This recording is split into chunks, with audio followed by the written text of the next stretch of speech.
My husband read my diary not once, not twice, but 3 times, and each time he ended up making me apologize for what I wrote, but this time I had no reason to say sorry because he started this fight right in front of our kids. I'm trying to stay focused here, but my edibles have kicked in and I need advice. I have kept a diary since I was 10. It is my form of therapy, and I do not police my thoughts. I have never let anyone read my diary. My husband and I started dating over a decade ago. One day, a couple of months in, he was over at my apartment, and I had hopped in the shower. When I came out, he was sitting on the bed shell-shocked. He said he read my journal, which was mostly about my life as a newly single woman. He told me it really stung to read all that. But wait. Hold on. How'd you find it? He said he was looking for matches. He couldn't tell me why he kept reading even after he knew what it was, but his apology was sincere and I forgave him. Not too long after that, things got messy. He started getting either very sad or very angry while referring to things he read. His feelings were so intense that I started apologizing for my thoughts. Anyway, we got married. A decade later, I was thinking of a divorce and wrote a ton to process my thoughts about some sensitive topics. Again, he stumbled upon my journal and read it all. I was pissed, but he convinced me that he would never do it again. Besides, he was really hurt by the things I wrote, and I felt bad. I let it go, but he started getting sad or angry again, thinking about what he had read. Once more, the intensity of his feelings led me to apologize for my thoughts. Now here we are, married with kids, setting up Scrabble on a Friday night. He went to find a piece of paper and came back quiet and distracted. I asked if everything was okay. He looked at me sharply and told me that he just read my journal. I tensed, thinking of how I recently tackled some tough feelings related to our different ethnic and religious backgrounds. I wrote things that would have been hurtful to read, and I was mortified knowing that he did read them, but I was also annoyed. Wait. You read my journal again? He blamed me for leaving it out and accused me of being a bad person for what I wrote, but honestly, I wasn't listening to him anymore. I just wanted to know why we were dealing with this again. It's pretty fudging basic knowledge that one shouldn't read other people's diaries, right? But look at him, forcing his way into my brain and shaming me for what he saw. I surprised myself by slamming my hand on the table. A third time? We were both hurt, but he was accusing me of overreacting while minimizing and deflecting from his behavior. He called me overly emotional when I cried over how violated I felt. This feels so wrong, like I committed a thought crime. So am I a jerk for insisting he's 100% wrong? I'm so mad, but I am doubting whether my reaction was proportional to what he did. On a scale of 1 to 10, 10 being terrible, what would you rate someone reading your journal? And would you apologize for the things you wrote? Commenter 1. It's almost a guarantee he has read it more than these 3 times. It's a gross violation of trust and privacy and he never will change. Commenter 2. He's snooping into your most private thoughts and then manipulating you into feeling guilty. Buy a small safe for your journal and maybe even a decoy journal where you fill every page with, "My husband is a snoop." He swore he'd never look again, but he's a liar. My husband violated my privacy. My husband is a diary addict.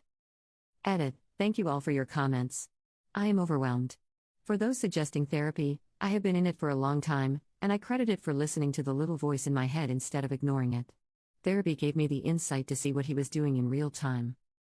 But to those saying you're a jerk, all I can say is that this type of behavior has been normalized so much for me, and I have been gaslit for so long, that I automatically convinced myself it wasn't that bad.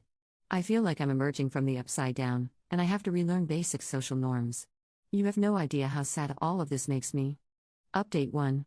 We talked today, and he continued to minimize what he did and kept steering the conversation to how hurt he was reading what I wrote.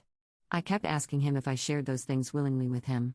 When he said no, I told him that he can then deal with the consequences of his own actions by himself. I kept stressing to him what a big violation it was and that I needed space to think. I guess he's been stewing about it for the last few hours because tonight he started to yell at me in front of our kids and angrily tell them about what I wrote. He literally told them that I don't like that they are from his culture. Fudge man, why are you hurting them? To hurt me? I was pleading with him to stop and trying to cover his mouth. The kids were shrieking and sobbing, and he was yelling and wild-eyed. The chaos of tonight just broke me. I had flashbacks of my childhood, screaming and crying on the stairwell, watching my dad go after my mom. Long ago, I had promised that I would never put my kids through something like that. I tried to get them out of the house since he wasn't stopping, but we only got as far as my car where the 3 of us sat crying while I kept apologizing to them and trying to reassure them.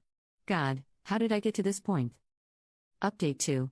I will keep the update itself brief. The kids and I are safe, and I am divorcing my husband. The incident that I posted about was so jarring that I could no longer downplay the abuse. I understood then that it would be so much worse for my kids to grow up in a household like that than to grow up with divorced parents. I did want to take this opportunity to talk to the people who seemed flabbergasted that I had not left him earlier. I know Reddit can be cruel sometimes, but to shame someone for staying in an abusive relationship is just so ignorant. A person stays with an abuser for a myriad of reasons: fear, shame, mental health issues, lack of resources, lack of support, lack of money, the partner's coercive control, etc. Please educate yourself on abusive relationships before writing judgmental comments. In my case, I stayed because he was so good at manipulating and gaslighting, at sowing doubt and confusion, that I started taking notes during arguments because I felt like I was going crazy. He would say things and then deny up and down that he said them. He would tell me that I misinterpreted his words or that I had a bad memory or that I had anger issues. Meanwhile, he was the one punching at walls, breaking things, lying, and following me from room to room as I was trying to get away from him. After years and years of this, I left only when I saw how much staying would hurt my kids. To those in emotionally abusive relationships like mine, I want you to know that I see you. This is real abuse, even if it doesn't leave physical scars. Update 3, 8 months later. In May 2022, I took a break from my marriage because my husband's verbal abuse was escalating. He moved out for a few weeks. Some of the things that he said during our last fight, but had said many times before, were that I'm a failure, no one likes me, and I'm socially awkward. I have a graduate degree, I make good money, and I have friends, but I still believed him. During our separation, I signed up for a dating site. This was not to date or hook up with anyone, and I did not meet up or talk with anyone. It was only to see if I was really as undesirable as he made me out to be. He was wrong, I felt better about myself, and I deleted my account. Like Ross from Friends, I thought this was okay since we were on a break. I recognized that I should have set ground rules with my husband during the break, and I apologized to him about that. We tried to work on our marriage, but, as those who read my other posts know, I'm divorcing him. This time during our separation, we set ground rules. One of them, at his request, was that we refrain from dating sites and dating in general until the divorce is finalized. We both agreed. 2 days ago, I got a bank notification about some weird charges. When I looked into it, I saw that he had joined 2 dating apps and mistakenly charged our joint account. I took a screenshot and sent it to him without comment.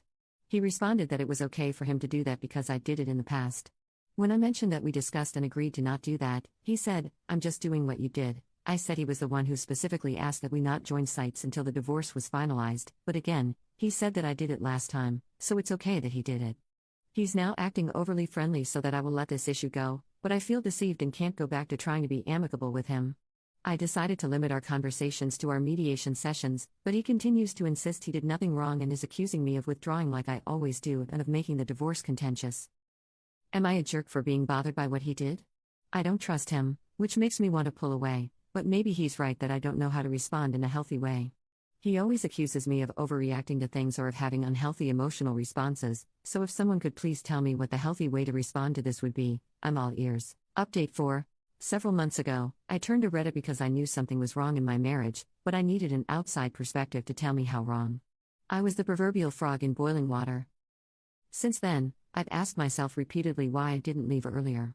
Then I remembered that I did try to end things a couple of months after we started dating. He was love-bombing me, and I felt smothered. When I told him that I wanted space, he was devastated. I see now that that was the turning point. I prioritized his feelings over mine.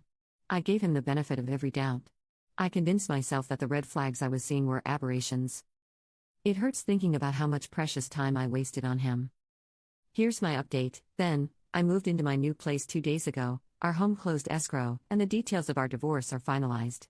These past few months were a unique kind of hell, but I am now bursting with hope and happiness. I am finally free of him.